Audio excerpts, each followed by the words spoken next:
यदा हीनेन्द्रियार्थेषु न कर्मष्वनुसज्जते सर्वसंकल्प सन्यासी योगारूढ़स्तदुच्यते।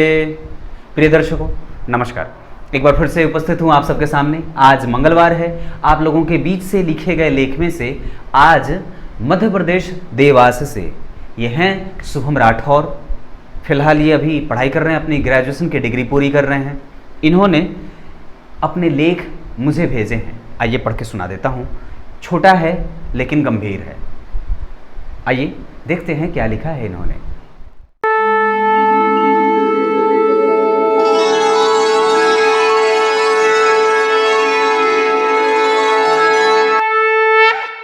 आइए शुरू करते हैं आज का कार्यक्रम शुभम राठौर के लिखे गए लेख को पढ़ के। कितनी अजीब बात है ना, हम हर बार यही सोच करके असत्य को अपने गद्दी पे और सिंहासन के बगल में जगह दे देते हैं कि जाने दो, कोई बात नहीं, सत्य का झंडा तो वैसे भी आगे और सर्वोत्तम होता है। लेकिन कई बार वो असत्य कलयुग की तरह हमारे माथे पर बैठ करके हमारा ही सिंहासन हमसे छीन लेता है। आइए शुरू करते हैं आज का कार्यक्रम। इन्होंने लिखा है, कोरोना जो कि WHO द्वारा एक महामारी घोषित की गई, लेकिन बाद में, पहले नहीं, जिसकी रफ्तार इतनी तीव्र थी कि आज तक की सभी बीमारियों का वर्चस्व ही इसने खत्म कर दिया। यह महामारी काल राष्ट्र और मानव जीव के लिए संकट का काल है। सोशल डिस्टेंसिंग का पालन करते हुए मानवता की रक्षा के लिए साथ मिलकर काम करने की आवश्यकता है। मानव को हमेशा कहा जाता था कि नजदीकियां बनाए रखना जरूरी होता है, क्योंकि कब कौन किसकी आवश्यकता पड़ जाए ये कौन जानता है। परंतु उसने कभी नहीं सोचा था कि यही नजदीकियां उसके लिए उसकी ही मृत्यु का कारण तक बन सकती है। काया से काया की दूरी क्यों बढ़ती जा रही है, यह समय का कैसा परिवर्तन है। इस महामारी ने मानव को अपनी वास्तविकता से परिचित भी करवाया है। इसने हमें कम से कम पैसों में घर चलाना भी सिखाया है। कम से कम खाना, रहना व जीने का मार्ग भी प्रशस्त किया है। हमने कभी अपनी असली आवश्यकताओं को तो जानने का प्रयास ही नहीं किया। जिसकी हमें आवश्यकता थी उसको हमने पहचाना ही नहीं और उसे कम से कम दरकिनार ही करके रखा था। अगले ही पल में इन्होंने लिखा है कि हमने अभी कभी भी अपनी आवश्यकताओं को तो जानने का प्रयास ही नहीं किया, बल्कि भौतिकवादी जरूरतों के लिए हर दिन दौड़ने लगे, जिसका कोई औचित्य ही नहीं था। हमने अपने सादा जीवन, उच्च विचार व अनुशासन की धारणा को ही खत्म कर दिया था, जिसे पुनः परिचय कोविड-19 महामारी ने ही करवाया है। हमें एहसास दिलाया कि प्रकृति के साथ अधिक छेड़छाड़ समस्त मानव जीवन के लिए घातक ही हो सकते हैं।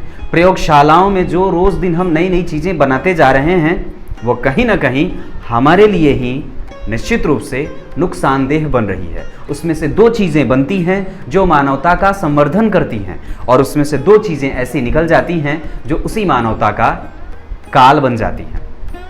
वर्तमान काल मानव इतिहास का सबसे काला अध्याय भी कहा जाए तो गलत नहीं होगा, लेकिन इसके कुछ अन्य रूप भी सामने से देखने को मिले हैं। इन्होंने लिखा है, आशा है कि हमें इसे दोहराने की जरूरत नहीं पड़ेगी और प्रकृति के हम इशारे को समझने का अपना पूरा प्रयास लगा देंगे। जहां आज मानव दवाई ढूंढने में बिलबिला रहा है, परेशान सा दिख रहा है, वहीं इस कोविड-19 ने मानवता को शर्मसार करने से लेकर के उसे बेहतर बनाने तक का आईना दिखाया है। इस महामारी के कारण पलायन में जो क्रूरता और मानवीयता का ऐसा एक चित्रण हमारे सामने प्रस्तुत किया, उसने हमें अपनी जिम्मेदारियों को समझने का एक अवसर भी दिया है। हमें किन लोगों के लिए कार्य करना है, सारे वर्ग के लोग इससे परेशान हो गए हैं। मध्यम वर्ग के लिए यह कहना उचित नहीं है कि उनके पैरों के नीचे छाले नहीं हैं। यह समय अपनी मतभेदों को भुलाकर आगे बढ़ने का है। ऐसे समय में भी हमें अपनी मूल धार्मिकता गायब नहीं करनी चाहिए। महामारी और तकलीफें पहले भी आती रही हैं और जाती भी रही हैं, और ये दुनिया फिर से उठ खड़ी भी हुई है। इंसान की खूबी यह है कि हर दुख का मुकाबला करता है और उम्मीद का दामन कभी नहीं छोड़ता है। गालिब के द्वारा कही गई यह बात याद आती है, रात दिन गर्दिश में है, सात आसमां होता रहेगा, कुछ न कुछ घबराएं क्या। यही स्थिति आज भी है। माना कि यह मुश्किल समय है, पर तू स्वयं को अभय कर, स्वयं को अभय कर। अब हमें कम से कम अधिक संतुष्ट होने की प्रकृति भी अपना लेनी चाहिए और अपनाना ही होगा और मानना होगा कि प्रकृति ही संपूर्ण सत्य है। अगले ही पल में इन्होंने लिखा है, अंत में बस इतना ही कहना है, मिट्टी से अंकुर निकलेगा, मुश्किल मौसम भी बदलेगा, अंबर तक चल अपने, ये दिन भी बीतेंगे, हम भी जीतेंगे, हम भी जीतेंगे। घर में रहें, सुरक्षित रहें।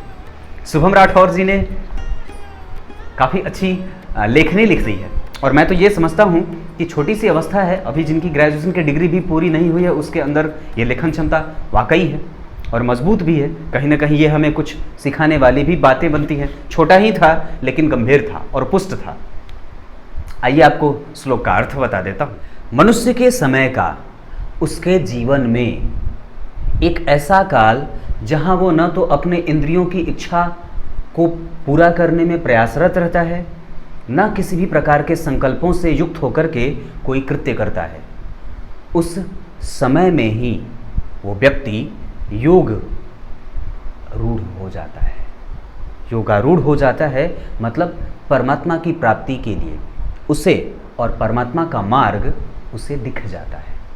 तो प्रयास ये करना चाहिए कि अपने इंद्रियों में जो वो क्षतिपूर्ति में हमेशा लगी रहती हैं, मुझे ये चाहिए, मुझे वो चाहिए, उससे उनका दामन न थाम करके अपनी एक अलग स्थिति बनाने का हमेशा प्रयास करना चाहिए। आज के लिए बस इतना ही।